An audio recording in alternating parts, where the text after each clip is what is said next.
the transition to a new administration, and some of the allocations are stated in the Division of Revenue Bill 2022 may affect the promises made by former Prime Minister Raila Odinga and Deputy President William Ruto. The prices of food and other commodities have been going up, and this has led to an uproar. A majority of Kenyans are struggling to put food on the table. KTN's Esther Diana now reports. The prices of food and other commodities has been going up, and this has led to an uproar of people are complaining about the increased rate of food prices. And the budget is said to be read in a few days. And we walked into industrial area. We're just trying to gather from the people. What do they think of the increased food prices? What do they think about the cost of living at this rate? And what do they expect from the budget that is set to be read on 7th of April? Mimi nauzanga scrap, lakini kwa leo kutoka ametufungia tarehe 20 mpaka wa leo. Mpaka watoto wangu wanakunywanga maji juu yake, uchungu. Nasikia uchungu juu sijawahi kosa pesa, lakini siku hizi niko na shinda mingi sana. Nikipata kama ni 100, unga napata ni 150. Nikipata kama ni 200, napata mafuta ni 350. Hii budget ambayo inaenda kusomwa, tunaomba tu ya kwamba serikali iangalie vitu ambaye mwananchi wa kawaida anatumia. Juu hatuwezi piga kifua sana kwa vitu kubwa kubwa, lakini angalie mambo na sukari, unga na salad, vitu ambaye mwananchi anatumia kama kawaida. The October-December short rains failed last year. This marked the third consecutive below-average season. As a result of the poor rainy season, 2.1 million people across the country are at the risk of dying from lack of food, especially in the drier parts. The number of people who cannot afford to put a meal on the table is reported to have risen to 2.4 million as of November 2021. This is nearly 3 times the number of people who were food insecure in December 2020. The economic impact of the drought is already being felt throughout the country, with prices of food commodities hitting new highs. Life saiko 50-50 juu economy imeenda juu. Like unaona kama mimi na promoting ma show za club. So siku niko kwa club, mchana niko kwa matatu. Ndio sasa uweze kupata hiyo do ya kukusustain life. Well, that story definitely paints a picture of the expectations by Kenyans in terms of the budget for the next financial year. Let's just link up with our business reporter, Brenda Kirubo, who now joins me in studio with more details. Brenda, it's great to see you. Of course, it's a busy day tomorrow, especially for the Treasury CS Uhuru Yatani.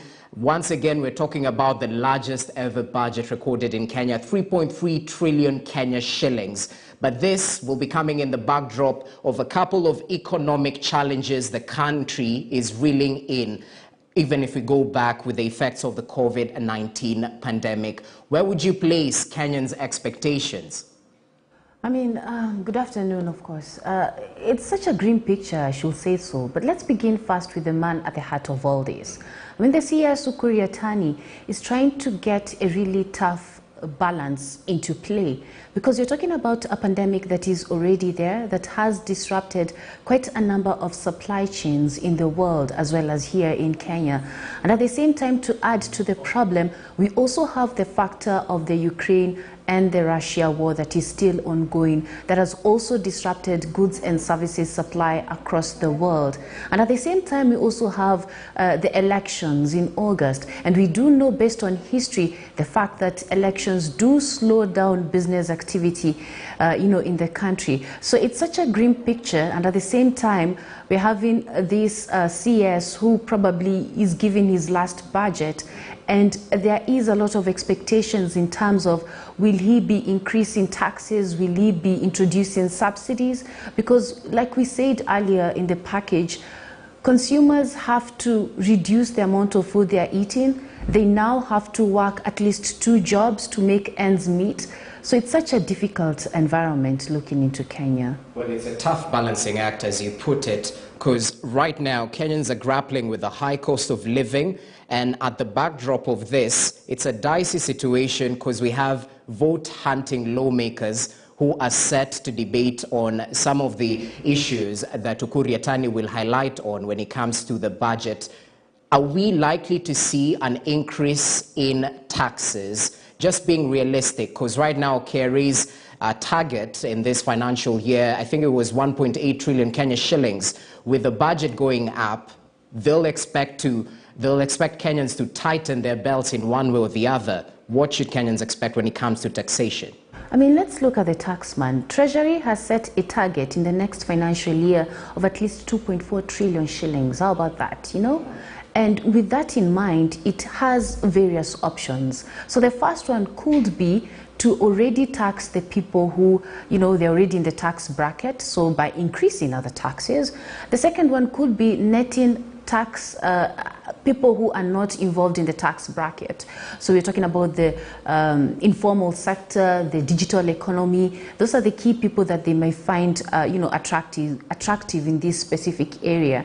Or alternatively, they could also go for people who, you know, they avoid paying taxes altogether. So that can also be a platform that they may consider.